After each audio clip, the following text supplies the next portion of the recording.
Hello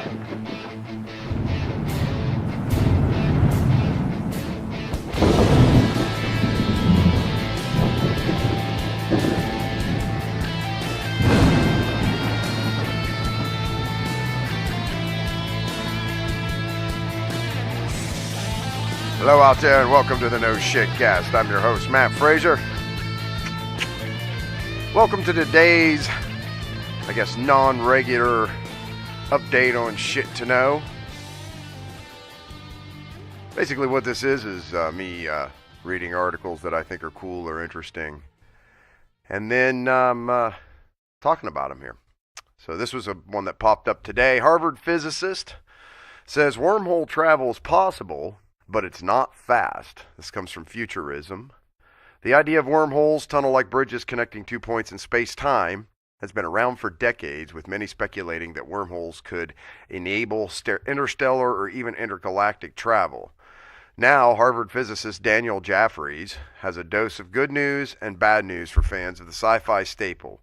Wormholes exist, but they're unlikely to serve as galactic shortcuts. Quote, "It takes longer to get through these wormholes than to go directly, so they're not very useful for space travel," Geoffreys said in his news release. On Saturday, Geoffreys presented a new theory on wormholes at the 2019 American Physical Society April meeting in Denver. He and his co-authors used quantum field theory tools to show that wormholes could exist and that wormhole travel is possible, but rather than being a shortcut, it'd be a longer path between 2 points. I'm not sure how the hell that works. Anyway, while Geoffreys' wormholes couldn't help us zip around the universe, he does think that his theory could be useful in another way. Quote, "The real importance of this work is in the relation to the black hole information problem and the connections between gravity and quantum mechanics," he said, later adding, "I think it will teach us deep things about the gauge gravity correspondence, quantum gravity, and even perhaps a new way to formulate quantum mechanics." Yeah, this kind of stuff constantly pops up on my radar now, specifically because of having the guys from the Electric Universe well, not specifically just the Electric Universe, but people that talk about Electric Universe cosmology and things like that have been on the show and talked to me, and so I guess I'm fascinated by the theory.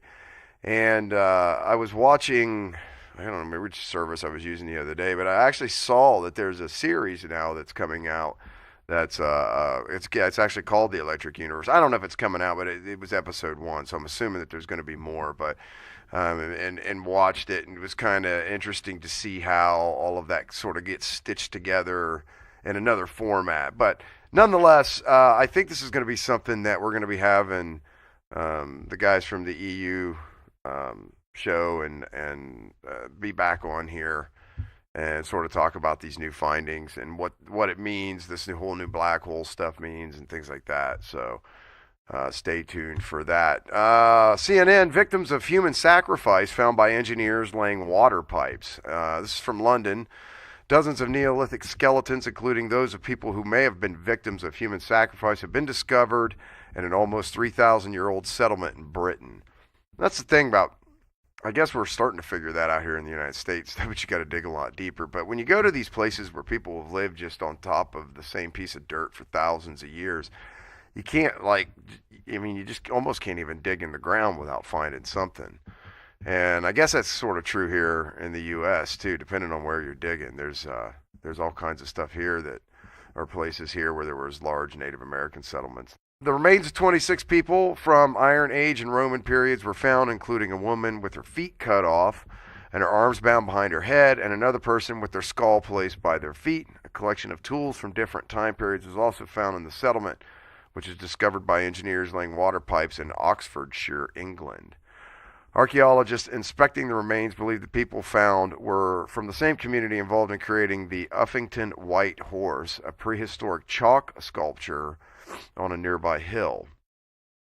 These findings open a unique window into the lives and deaths of communities we often know only from their monumental buildings, such as hill forts or the Uffington White Horse, Paleo Guiarino. Cotswold Archaeology Project officer said in a statement. The results from the analysis of the artifacts, animal bones and human skeletons, and the soil samples will help us to add some important information to the history of the communities that occupied these lands so many years ago, he added. The group has removed the remains from the site for a forensic investigation. They were found during the work on the Thames Water Project aimed at protecting the Oxfordshire chalk stream. The findings provided a glimpse into the beliefs and superstitions of people living in Oxfordshire before the Roman conquest. Yeah, like it was a savage land at the time. I mean, it's not surprising, especially given the history there. It's sort of baked in our lizard brain somewhere. We like it when bad things happen and we can find someone to blame it on, and then we feel better when we like kill that person. Strange, isn't it? NASA asked SpaceX to help it save Earth from incoming asteroids. This is also from Futurism. NASA has a plan to defend Earth from an incoming asteroid, and it's now tapped SpaceX to help carry it out. On Friday, NASA announced that it had selected Elon Musk's SpaceX to provide launch service for its $69 million Double Asteroid Redirection Test, or DART. Someone was reaching for that. DART mission, adding to the ever-growing list of collaborations between the two entities. NASA's DART mission will launch aboard a Falcon 9 rocket in California in June of 2021. The goal is to smash a satellite in the Didymos asteroid's small moon. Well, at least they're not blowing something up that's like actually in our asteroid or in our satellite region, like for technical satellites, like India did. If all goes according to plan, the collision will change the asteroid's motion, and NASA will be able to use what it learns from the mission to redirect a future asteroid on track to impact Earth, saving humanity from potential extinction a la the dinosaurs. Yeah, but see, here's the thing. Here's what's going to happen, too. As soon as we know that we can do this, then the conspiracy theorists are going to start saying that it's all a plot to actually direct an asteroid into the Earth so that the elite can live in their bunkers while the surface of the Earth gets repopulated or gets decimated, and then they come up and they just sort of take... I don't know. I just know a lot of people believe this kind of flat Earth type shit, so that was the first thing that kind of came to my head. If they can direct it away, they can direct it towards the Earth, too. And speaking of things like meteorites and comets, scientists just found a chunk of comet hiding inside a rocky meteorite that fell to Earth. Also from Futurism. There's definitely a trend here. Normally, comets burn up as they enter the Earth's atmosphere. In other words, according to Gizmodo, the cosmic calzone provided a protective shield around the comet fragments, giving scientists an invaluable opportunity to study the origins of the solar system. The meteorite in question is called La Paz Icefield 02342. Sounds like a droid from Star Wars, which was found in Antarctica in 2002. This new probe into the meteorite's composition, published Monday in the Journal of Natural Astronomy, describes 100 micron thick, the size of a thick human hair, carbon-rich segments that the scientists suspect originated in a comet. Without actually knowing how the meteorite formed, the scientists can't quite conclude that it's housing pieces of a comet, according to Gizmodo. But based on what scientists do know about comets and meteorites, the research suspect that a still-forming comet collided with a meteorite that eventually fell to Earth.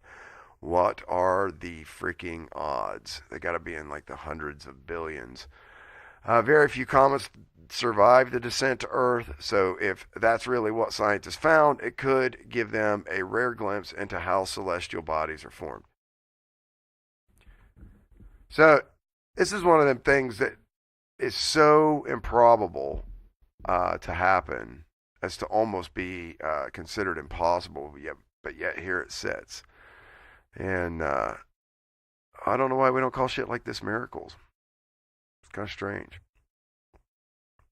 So, the big news for the day, for sure, and the thing that's been kind of gobbling up the vast majority of airspace and page space and stuff, has been what's happening in Notre Dame Cathedral in Paris, France.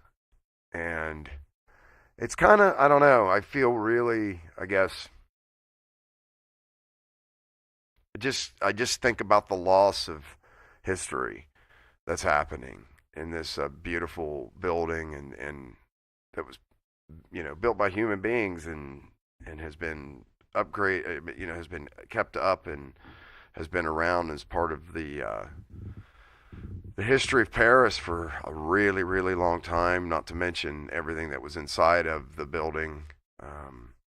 And we won't know for weeks, probably months, if ever, how much they ever actually were able to get out before the building started collapsing in on itself and it became unsafe for people to be in there. But from what I understand, first responders did try to grab as much as they could, retrieve as much as they could from the building before it became unsafe. And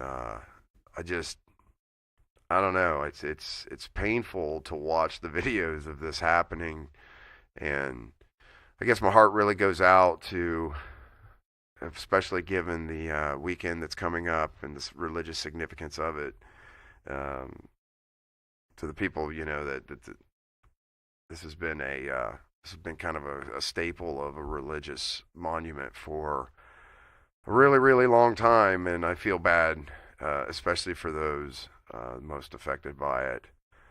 But if you haven't heard, this is from Reuters. A fire broke out at the Notre Dame Cathedral in central Paris on Monday afternoon. A spokesman from the fire department said smoke could be seen billowing from the top of the medieval cathedral as flames leapt out. Besides its two bell towers, as Reuters witnesses said, a major operation was underway, the fire department added, while a City Hall spokesman said on Twitter that the area was being cleared. It's, I think it's going to end up being a complete loss, except for the two towers that are, the stone towers that are in front of it. From what I'm understanding, it looks like they were able to save that, but it looks like history changed today, folks, in a really, really big, kind of significant way, and I just can't find a way to make light of that. So I'll leave it with that. Thanks for listening, everyone. Short cast today. Keep hitting those likes and subscribe buttons. Check us out, www.noshitcast.com. That's where all the links and stuff are for where you can find the show or wherever you prefer to find your podcast media. And we'll catch you all next time. Take it easy. Bye, circles.